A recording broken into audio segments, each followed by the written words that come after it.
bienvenidos los participantes. David Camacho de la materia Teoría de las Relaciones Internacionales. ¿Sí? Habíamos quedado en la oportunidad anterior conversando sobre algunos aspectos concretos de las relaciones internacionales. Pero quería hacerle una pregunta a David Camacho. ¿Cómo le ha ido con las evaluaciones? ¿Cómo ha estado Épale, mi usted? doc, ¿Cómo está? ¿Cómo le ha ido con las evaluaciones? ¿Ha tenido alguna mi duda? placer. ¿Ha Mi tenido placer algún...? saludarle. Igualmente, No, no,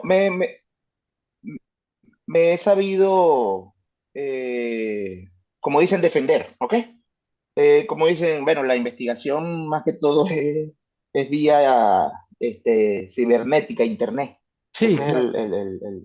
el boom, porque libros no tiene uno libros físicos no tiene uno para eso. Entonces la investigación es meramente informática todo el tiempo, ¿no? Pero sí, ha sido interesante, doctor. ¿Qué le puedo decir? Me llama la atención que hay esos criterios o teorías de las relaciones internacionales. Los países juegan con eso. Vamos a decir, yo me pongo a ver el sistema coreano, ¿no? Y en el sistema coreano uno ve el jovecismo por todos lados, el realismo, el poder, el neomarxismo incluso, el Estado es lo principal y no el individuo. Es decir, hay una mezcla de muchas cosas, ¿no?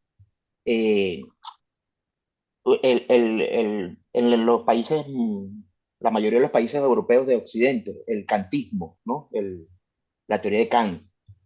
eh, También se aplican las teorías todavía de Hugo Grocio Ujú. y la cuestión del contrato social y esas cosas, ¿no? Entonces, es interesante, es interesante. Claro, tiene usted razón porque sí me oye bien, Ah, ¿sí? Porque en realidad sí, sí, estamos, sí, es una mezcla. Lo más interesante y bonito es que es una mezcla muy variada, ¿no? Pareciera un baile de todos con todos en un concierto, sí, claro donde que algunos sí, son belicosos, donde otros son más diplomáticos, ¿me entiendes? claro que sí, y es Sí, extraño porque concebir las relaciones internacionales porque uno obedece a una postura, otro obedece a otra postura, y pueden ser incluso posturas encontradas dialécticamente irreconciliables, pero pues que tienen que coexistir en la realidad de los hechos. Eso es lo relevante y lo interesante de la teoría de las relaciones internacionales. Es fundamental ese aspecto. sí. Me atrevería incluso a decir que son estilos de diplomacia, de escuelas diplomáticas. Por ejemplo, siempre se ha hablado de la escuela diplomática brasilera como una de las mejores, una de las más cultas, ¿verdad? Este, pero uno ve el estilo diplomático de Corea del Norte, el estilo diplomático brasilero, lo antagónico, lo diferente que son, ¿no? Y sin embargo, Brasil está intentando entrar en los BRICS, ¿no? Conjuntamente con países del ala más izquierda, ¿no? Pero uno ve también la diplomacia china en los actuales momentos, ¿no?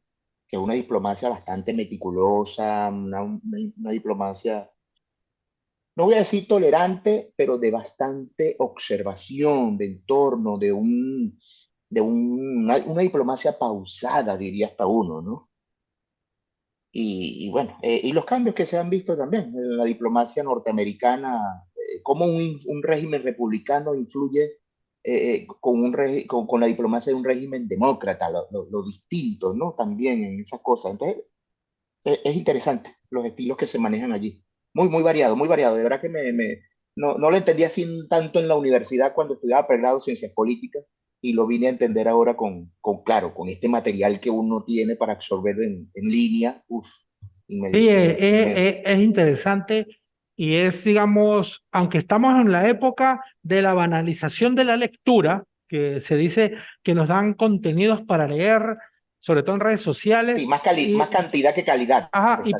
y preferimos píldoras, pastillas. Sí, Sin embargo, tenemos acceso a contenidos, digamos, de una profundidad, no solo de contenido, digamos, de desarrollo, sino de análisis que son relevantes.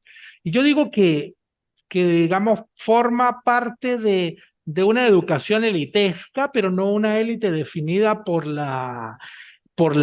el dinero ni la posición social, sino es como una élite definida, creo yo, por los hábitos de la lectura, por las formas de abordaje del estudio, porque tiene uno acceso a cosas que son, digamos, de acceso libre prácticamente. Hay incluso hay una página que tiene unos análisis, hace el análisis geopolítico de cualquier región del mundo, ¿sí? Bien en inglés, pero es muy impresionante el análisis de los conflictos regionales hay una, no me acuerdo el nombre de la página, donde que hace ese trabajo. Entonces, uno tiene acceso a eso en tiempo real y en la medida en que uno lo pueda aprovechar, va a formar uno parte de esa élite del conocimiento, por decir, tal vez no sea una élite económica, ni tal vez no le preste tanta atención a uno, pero sí tiene como un conocimiento de causa de al menos cómo plantear los problemas, que ya es el inicio bastante de la, ¿cómo se llama? Del estudio de este Algo que campo. está claro, doctor, algo que está claro y lo dejo por sentado ahora, que vuelvo y repito, tampoco me di cuenta cuando estaba cursando pregrado, es que la geopolítica define la relación diplomática, la relación internacional, pero no la relación internacional define la geopolítica, porque, bueno, hay factores variables y factores definitivos, estáticos, ¿no? Vamos a decirlo así, pero la geopolítica define mucho la diplomacia, ¿no? Sí, es Es cierto. decir, ambas son ramas o disciplinas de la geopolítica. La relación internacional son disciplina auxiliar de la geopolítica, pero también la geopolítica es disciplina auxiliar de las relaciones internacionales, ¿cierto? Pero yo creo que define más las relaciones internacionales la geopolítica que al revés, ¿no? Me da esa impresión. Y creo que no estoy equivocado, pero si me equivoco, corríjame. No, yo creo que usted tiene toda la razón y de repente podemos ver a veces en alguna actitud ingenua, por decir, no es ingenua, de las relaciones exteriores de Venezuela. Por ejemplo, en el caso, yo estaba leyendo el otro día, en el caso con el diferendo con Guyana, que tenían un apoyo, pues se pensaba contar con el apoyo del gobierno chino por aquello, de aquel tipo de relación más cordial y de un mayor apoyo mutuo, y sin embargo, en esa zona de Guyana operan unas empresas petroleras chinas muy importantes, que están muy posicionadas, tienen buen dominio de mercado, y entonces en ese caso, la diplomacia china, como dice usted, muy abierta y todo eso, pero ha sido remisa a, digamos, a romper lanzas, como decían antes, a romper lanzas en favor de Venezuela, mantiene una actitud neutral, pero tirando hacia el apoyo ofrecido hacia la República de Guyana. Entonces, en esos casos, por muchos acuerdos, sobre todo petroleros que tiene Venezuela, tampoco puede pensarse que las relaciones internacionales van a determinar la actuación geopolítica de China, sino ejerce una, una influencia en el sector venezolano y una influencia en el sector en Guyana, y no por eso, no por las relaciones que ha establecido con Venezuela, va a sacrificar la influencia y el desarrollo económico que está presentando en la República de Guyana. Entonces eso supuestamente ha sido uno de las sorpresas que se ha llevado la diplomacia venezolana, como ha tenido como cierta ingenuidad, ¿sí? Que yo creo que es como de ver el mundo en blanco y negro y de comprender que la geopolítica se mueve por intereses, se mueve por el afán de expandirse, no, tal vez no sea solo geográficamente, pero sí en el plano de las influencias, ¿sí? Doctor, y sabe que a veces usted me lo puede decir, ¿no? Este, se lo agradecería mucho, porque es que no di con eso, ¿no? ¿Cuál es el criterio o el estilo de la diplomacia o de las relaciones internacionales venezolanas? Eso es una melcocha de todo, ¿verdad? Yo pienso lo Ahí mismo hay que de usted. todo. Ahí Yo hay pienso, idas y venidas, ¿verdad? Idas y venidas, ¿verdad? claro, porque es que en algún momento digamos, las relaciones diplomáticas venezolanas han sido realistas. En algún momento han sido realistas. Realista, Ajá. sí. Pero en algún otro Pero otras momento, veces también, ¿verdad? como le digo, este caso, considera, por ejemplo, en el caso de que se consideró que China iba a apoyarlos porque pues se establecieron buenas relaciones en otro sentido, bla, bla, bla, bla, bla. Frente al problema con Guyana, yo creo que ya estamos en un kantismo en que consideran que las personas son buenas, que las naciones o los estados se Sí. comportan como las El personas, que quieren ciudadano por evitar el encima del conflicto. Estado, exactamente. Ajá, que quieren evitar el conflicto. Pero entonces, ¿qué ocurre? Yo pienso que en Venezuela no existe una verdadera Un escuela de criterio relaciones único, uniforme, no, sino uniforme. que cambia en la medida en que se ha cambiado los jefes de las escuelas. Es más, ¿y qué ocurre? Que en Venezuela, pues se ha divorciado un poco el tema de las relaciones internacionales con el tema de la geopolítica. Y la geopolítica se ha dado más hacia el campo militar, como decir, de la seguridad y defensa nacional, y las relaciones diplomáticas en otro sentido. ¿Y qué pasa? Que es que en Venezuela tenemos el problema de estamos permeados por unos estilos diplomáticos que también vienen determinados por el tema ideológico. Se busca la cercanía ideológica, es uno, digamos, de los aspectos geopolíticos que más va a determinar el desarrollo de las relaciones internacionales en el campo venezolano. Pero el problema que yo siempre le planteo al marxismo, mm, tanto para el estudio de las relaciones internacionales como para el estudio de la sociedad en general, considero yo que el problema fundamental que tiene el marxismo es que, aunque me digan lo contrario, el marxismo no tiene una base científica, porque el método del marxismo es un método filosófico, el método dialéctico, no conlleva aunque en Cuba No, no, o en la no hay Unión, una lucha de clases, ¿no? ajá, no, en la Unión Tengo Soviética entendido, hay no es una lucha de clases, sino la lucha de los desarrollados contra los subdesarrollados o el tercer mundismo, vamos a decirlo así, ¿verdad? Más exactamente, o menos así, ¿no? sí, hay muchas teorías que de repente ahorita conversamos un poco sobre ellas, pero Ajá. en general Y el, y el neomarxismo, ay, es que yo porque hay un criterio realmente, también, una corriente neomarxista. claro, pero es que el O sea, que es el neomarxismo, marxismo, pero con una variante, ¿no? claro, pero es que eso parte del estructuralismo, del funcionalismo Ujú. y de otros Sí. marxismos que yo los llamo, dijéramos, como decir, Utopismo. los utópicos, pero también hay unos marxismos, que sobre todo los hay muchos en Latinoamérica y en el África, que van juntando lo étnico cultural con el marxismo. Por eso hay una revisión de que si las sociedades incas o mayas o aztecas, como si una idealización de esas sociedades, ese es el problema también que por eso es que yo le digo, el marxismo no aguanta una revisión Técnica, es científica. científica. Ajá, ok, Ujú. porque por ejemplo, supongamos, partamos de la idea de Vasconcelos, ¿sí? Cuando habla de América Latina, la raza cósmica y todo eso. Él tiene una serie de desarrollos teóricos que no son más que representar una lucha de clases en los niveles del Estado, pero con un trasfondo étnico. Es un trasfondo, como decir, pudiéramos llamarlo en tono jocoso, es un trasfondo exótico.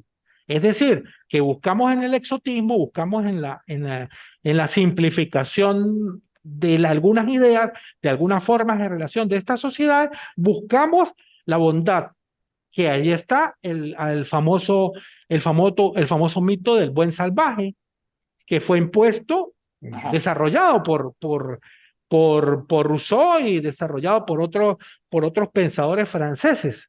Uso. Sobre todo esos pensadores franceses anteriores a la Revolución Francesa, que lo más importante que tenían es que eran todos grandes artistas y grandes escritores, pero que de un desarrollo científico dentro de la ciencia política, pues no lo tenían, desarrollaron las ideas geniales pero no estaban comprobadas, digamos, por algún soporte fáctico. Entonces, ¿qué ocurre? ¿Qué pienso yo? Y ahí vamos a un problema que nos va a llevar al de la epistemología de las relaciones internacionales. El problema de que, ¿cuál es el basamento fáctico, científico de las ciencias de las relaciones internacionales? En la parte epistemológica, ¿cuál es? Podemos desarrollar un estudio de las relaciones internacionales netamente positivista, es decir, podemos conseguir unas leyes existentes similares a las leyes de la matemática o la física o la química en las relaciones internacionales? Yo creo que obviamente no, pero siempre ha existido ese afán. Entonces, el que tiene el pensamiento positivista tal vez no descubra las leyes que rigen las relaciones internacionales, pero sí asume que las descubrió. Eso es un problema. Es un problema. ¿Por qué? Porque yo doy por sentado que el mundo se va a desarrollar, se va a comportar tal cual como yo he descubierto las leyes de la realidad. Volvamos a, por ejemplo, a Jürgen Habermas, ¿sí? Aquellos Ajá, Habermas. teóricos, Ujú. a Habermas, a los teóricos de la teoría crítica, los que fueron posteriores a Marx. Marx dijo, bueno, ya entendimos, el mundo lo tenemos entendido, ahora tenemos que transformarlo. Entonces, los teóricos los de la teoría crítica, ¿sí? Consideraban que no es que no era posible que existieran unas leyes que regulasen a la sociedad, sino que la sociedad estaba organizada de una forma tan ilógica, tan contraria al ser humano, tan contraria a lo que debía ser la naturaleza propia del ser humano. Yo creo que volviendo un poco a Kant, de cómo debía convertirse el ser humano, que había que transformar la sociedad para que pudieran entonces sí regir unas leyes lógicas que determinasen, por ejemplo, que el intercambio de bienes y servicios se hiciese en condiciones de igualdad, en condiciones de humanidad, en condiciones en que no impusiésemos la lógica del capital por encima de las necesidades de las personas. Entonces, Habermas y los otros teóricos de la teoría crítica consideraban si es posible establecer un positivismo para el estudio de las relaciones internacionales, pero primero tenemos que transformar la sociedad. Es decir, primero hay que hacer la revolución y luego de la revolución la sociedad se va a comportar de una forma lógica. Quiero que me diga usted, David, ¿qué base científica puede tener esa idea que le estoy diciendo? Primero transforma la sociedad y cuando transforme la sociedad sí se va a comportar de acuerdo con unas leyes objetivas y lógicas. Pienso que es una corriente o un criterio este, con, más que todo kantiano, ¿no? Uh -huh. La misma sociedad se da su curso por encima del Estado, vamos a decirlo de esa manera, ¿no? La misma sociedad va creando su entorno y preparando a sus ciudadanos, ¿verdad? Para que vivan de acuerdo a esa realidad y no viene impuesta del Estado, sino la misma sociedad crea sí, vamos de abajo hacia arriba, ¿no? Es lo que creo entenderlo así, ¿no? Lo que pasa es que veo también que existen grupos no estatales que aún todavía creo que pregonan el anarquismo, los anárquicos, ¿verdad? Sí, claro. Buscando, como dicen, el caos, ¿no? Entonces, en esto veo algunos grupos, no voy a decir progresistas, porque no me gusta entrar en la parte de la política viva, ¿no? Pero Sí, no, observamos y como decir progresismo luchas de conlleva decir, razas, es como, decir progresismo es pero como grupos tomar, anárquicos, ajá, sí, sí, grupos anárquicos, ¿verdad? Creando zozobra o por lo menos entorpeciendo o calentando esa sociedad de la que usted me está hablando de que el mismo individuo va a transformar, ¿verdad?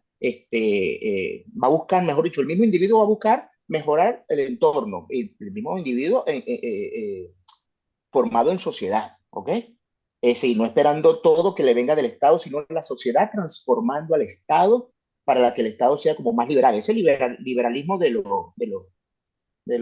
como dice, de lo que pregonó Carlos acá en Venezuela, del buen Carlos, salvaje al buen Carlos samaritano, Carlos Rangel, Rangel, ¿no? Carlos Rangel. Carlos Rangel, exactamente, buscando ese liberalismo, ¿no? Que no lo vemos en otras sociedades, que en las sociedades, eh, es que la más visible así es la coreana, ¿no? La Corea del Norte y su antagonismo con la Corea del Sur, tan pacifista una, tan belicosa la otra, tan encerrada una, ensimismada, ¿verdad? y la otra buscando ser abierta en el mismo continente asiático, pues, ¿ok? Con sus mismos otros países vecinos, Vietnam, Tailandia, Indonesia, y Corea siempre ensimismada en su grupo, ¿ok?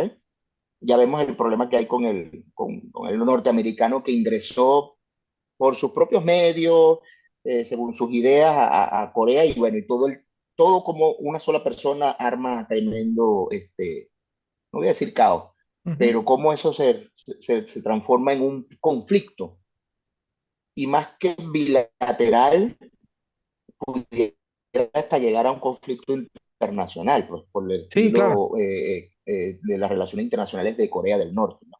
Sus pruebas. Pero lo veo así, doctor. La sociedad, el individuo haciendo la sociedad y la sociedad preparándose para transformar el Estado. No todo lo contrario de lo que es el marxismo, pues, obviamente. Sí, claro, claro. Entonces hay que hacer esa transformación. Y fíjese usted, eh, lo que pasa es que nosotros no podemos separar en compartimientos estancos las partes ideológicas, porque fíjese, la teoría crítica surge de Marx, pero usted descubre dentro de ella una influencia claramente kantiana, ¿sí? Claramente kantiana. Y si revisamos, por ejemplo, el marxismo, le recomiendo a usted que es un hombre estudioso, revise lo que se llama de Baruch de Gracias. Spinoza, un libro que se llama el Tratado Teológico Político, ¿sí? Ese tratado teológico político va a devenir en determinar lo que debe ser una sociedad lo más libre posible, de mayor apertura. Y él lo hace a través del estudio de algunos temas bíblicos, ¿sí? Y hace, bueno, ese es interesantísimo ese libro. Y es muy interesante, al punto de que con ese libro él fue maldito por la sociedad judía Oh, al él oponerse digamos, al sentido de revelación de la Biblia, o al menos de la Biblia hebrea. Porque él en algún momento decía, bueno, que era muy curioso que de repente Dios hablase por todas las personas y que de repente cometiese errores, que hiciese, hablase por todos esos profetas, pero que Dios cometiese errores que fueran propios del nivel de la ciencia del momento, o que hablase de acuerdo con un lenguaje rural o de referencias rurales, si el profeta era un hombre campesino, o hablase como un médico si el profeta era médico, etcétera, etcétera. El hecho es que el análisis tan profundo que hace Baruch de Spinoza en esa obra es enaltecido, es reconocido por tanto por Marx como por Engels, como decir, una de las de los que dice que debe ser tomado como una metodología para el análisis de la sociedad, el análisis realizado por Baruch de Spinoza en esa obra. Entonces, ¿qué es lo que quiero decir? Que para la comprensión de esta gran baraúnda de problemas y de teorías relacionadas con las relaciones internacionales y pues obviamente con la sociedad en general, debemos decir, olvidar el manejo de la ideología o de las teorías como compartimientos estancos, sino que este va influyendo en el otro, recibe el influjo, así sea negado. Y entonces luego de eso caemos en un tema importante de las relaciones internacionales, al menos del estudio de las relaciones internacionales, que es el tema de la objetividad y el mismo tema de la objetividad en las ciencias sociales y en las ciencias políticas. Todo el mundo presume de objetivo, y supuestamente cuando vamos a hacer el análisis de las relaciones internacionales debemos utilizar un enfoque investigativo objetivo. ¿Por qué? Porque cuando yo hago mi investigación, yo no más, lo primero que estoy haciendo es hacer una representación de la sociedad que va a estar sustentada en mi mente y luego representada en un texto o así sea un modelo matemático que me va a lograr describir primero el funcionamiento de esa sociedad y luego permitir inferir algunas ideas para poder decir, bueno, siendo esto así, en el futuro se va a transformar de tal forma. ¿Cómo logro yo esa objetividad? Recuerde usted el tema de la objetividad en las ciencias sociales y en las ciencias políticas. sí. Contrario a lo que es el idealismo político, ¿no? Ujú. por eso me llamó la atención cuando me dijo algo ahí como que hay estados que pudiéramos decir que basan sus relaciones internacionales en su religiosidad, en su fanatismo religioso, ¿será? ¿Le entendí eso, doctor? Sí, también en la ideología. Y la ideología yo la Por ejemplo, pongo, el régimen iraní de los ayatolás, ¿cómo se maneja eso, no? claro, claro. Entonces, en Es esos basado casos, eminentemente en un idealismo religioso, ¿no? ajá, y yo puedo decir, eso para mí es ideología, así como yo considero la ideología de Corea del Norte una suerte de religión. Es una suerte de religión. Y eso Una va a ideología determinar. cerrada. Ajá. Claro, va a determinar el hecho, bueno, de pensar que el líder de Corea del Norte supuestamente escribió 3.000 libros o cantidad así similar, o se le supone que era la ideología Juche es Sí. la que determina, va a explicar todos los elementos, con esa ideología se entiende todos los elementos de la realidad, pues hay que tener una suerte de acercamiento a un pensamiento mágico para poder uno concebir que esa explicación política de la realidad pueda ser aceptable. Entonces, eso tiene un elemento para mí mágico religioso.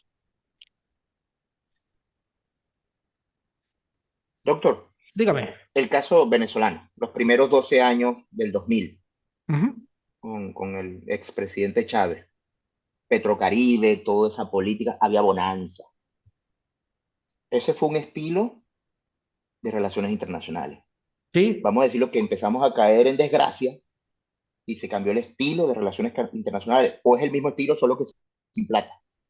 No, yo creo que es estilo distinto porque aquel, aunque se tenía Claro, dinero y aunque hubo derroche de dinero, también hubo algo muy importante, que fue el logro de una integración latinoamericana, que de repente, pienso yo que de repente el ALBA no tuvo la connotación que debía tener, la UNASUR pues cayó en desgracia, actualmente eso prácticamente no tiene mayor implicación. sí, El hecho de buscar haber apertura y ahora nos cerramos. Ajá, el habernos retirado de la Comunidad Andina de Naciones, entrar en el Mercosur, que se logró entrar, pero faltó el apoyo, faltó la aprobación de algunos órganos políticos, por ejemplo, del Senado paraguayo. Me acuerdo que no, porque acuérdense que para Sí, poder que fueron modificar los que nos esos frenaron. tratados, debían ser aprobados leyes como leyes nacionales en todos los países, y por eso nos frenó. Pareciera paradójico que un grupo pequeño de personas pues impidieron el desarrollo de una política de gran magnitud. Creo yo, siendo lo más extenso posible, lo más abierto posible, que se trataba de una política de integración. Había un interés ideológico y yo creo que era una mezcla de marxismo con realismo, porque se quería, bueno, enfrentar al gigante del norte a través del acuerdo con el acuerdo con todas las pequeñas naciones latinoamericanas, sobre todo muchas del Caribe, pero obviamente yo creo que había un realismo porque también se entendió que no era necesario solamente lo ideológico, no solamente ideología se vivía, sino que también se manejó el tema de la diplomacia petrolera. Yo creo que ese tipo de diplomacia tal vez para mí fue novedosa, utilizar Sí, el petróleo como una forma de lograr acuerdos diplomáticos. Y obviamente creo que sí fue una diplomacia de integración, pero petrolera porque cuando se acabó el combustible o cuando ya no sí, hubo el sí, mismo sí. combustible, pues la diplomacia dio al traste y ya tenemos una especie de diplomacia que espero que no, pero que yo la veo más cercana a la diplomacia cubana, que yo digo que es como una diplomacia muy creativa, una diplomacia narrativa que se tiende a construir una narrativa de acuerdo con la cual Cuba está siendo objeto de muchos ataques, que sí hay algunos y todo eso, pero que tiende a como generar una figura, no sé, decía un amigo mío, una figura como heroica del pueblo cubano con respecto al mundo. Vamos un poco por esa vía. Espero que no se tienda a eso, pero vamos un poco por esa vía y nos fuimos de una diplomacia de integración a una diplomacia como de justificación, de promoción de una figura y de una postura ideológica. Entonces, ¿cuál es Una la... mezcla de realismo e idealismo, ¿no? Sí, una mezcla Parece ser de que el hecho de que se nos acabó el dinero nos hizo ser un poquito más realistas, antes era como más idealista, ¿no? Sí, claro que sí, claro que sí. Considero que eso fue evidente que se acabó el dinero y entonces no tenemos eso, no tenemos la misma, el mismo, Diríamos que fue una política no eficiente, sí quizás eficaz porque había dinero para donde Venezuela preponderantemente hubo un tiempo que imperativamente eh, eh, comandaba, vamos a decir así, un grupo de países y alcanzaba posiciones internacionales en las Naciones Unidas, ¿cómo es? En la cuestión de seguridad, el Consejo de Seguridad y cosas que se buscaron, vamos a estar claros, aquí nadie se chupa el dedo, que se agarraron a realazo, con contratos, con petróleo, con tal cosa, ese era el sistema de comprar adeptos, ¿no? Y se vio como Venezuela en un momento llegó a escalar internacionalmente. Es decir, sí, o sea, sí, la pusimos en el mapa, vamos a decirlo así, la sí, puso el régimen anterior en el mapa. Y hoy, hubo mucha hoy importancia y mucha mucha preponderancia, actividad. Ajá. mucha Sí. actividad y realmente por Todo el eso yo mundo venía a digo, buscar y todo el mundo venía a agradecer de alguna manera lo que se llevaba también, ¿no? por eso yo digo que Todo era un a cambio. esa base realista de la diplomacia venezolana, de la diplomacia petrolera, que espero que algún día se estudie, esa base realista de la diplomacia, pues constituyó la necesidad de llevar a cabo acuerdos, de dar prebendas, de lograr participación en foros, en instancias internacionales. Fue impresionante como muchas veces, tanto en la OEA como en la ONU, se logró no lograr una aprobación de repente de una resolución, pero sí se logró vetar, parar, obstaculizar las aprobaciones de muchas resoluciones gracias a esos acuerdos que se lograban en materia petrolera. Sí, eso sí es muy Claro, importante. bueno, no nos pudimos ir lisos porque el descuido o lo que pudo haber en esa caja negra, ¿no? De lo que pudo haber pasado con el Esequibo, porque lo descuidamos tanto, ¿no? Eh, Sí, sí, claro. este, ¿Qué cambiamos? ¿Qué queríamos cambiar por el Esequibo, ¿no? ¿Por qué se cambió? ¿Quién sabe? Sí, Por eso. la política de dejadeja de Esequibo, ¿no? Por tratar de olvidar, por enfriar eso, por no hacer caso a los que países del CARICOM quisieran o quisieron ayudar a su país también del Caribe, ¿verdad?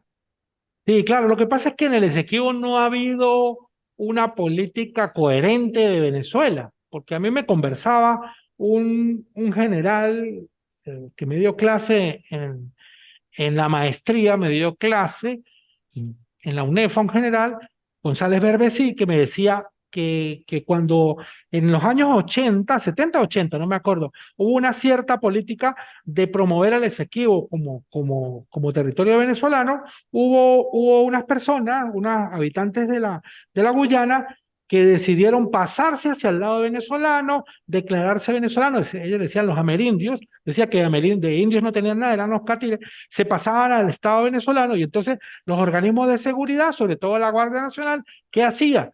Decía que eso eran personas indocumentadas y los mandaba de una vez para,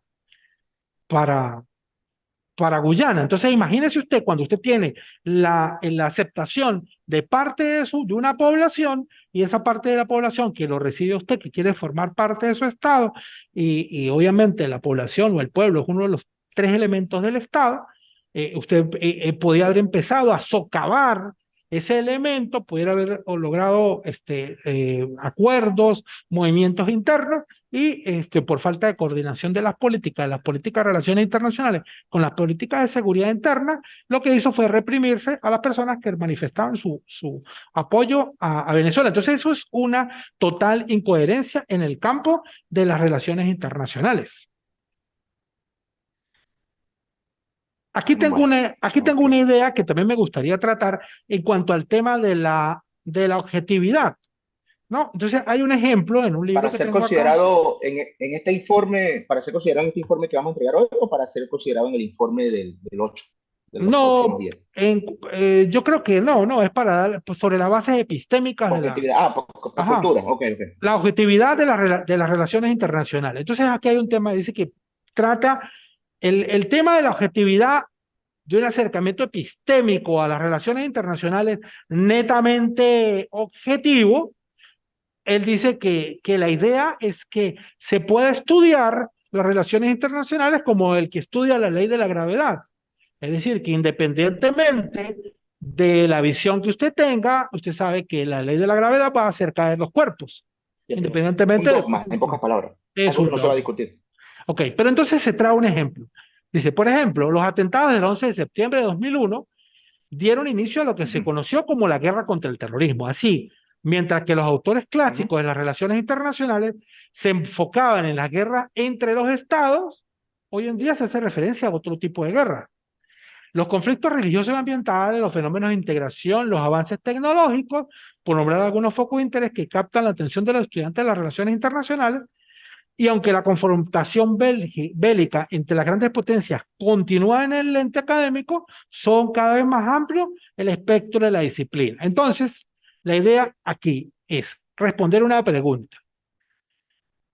¿Por qué Estados Unidos invadió Irak en el 2003? ¿Será que existe una forma objetiva de responder esta pregunta?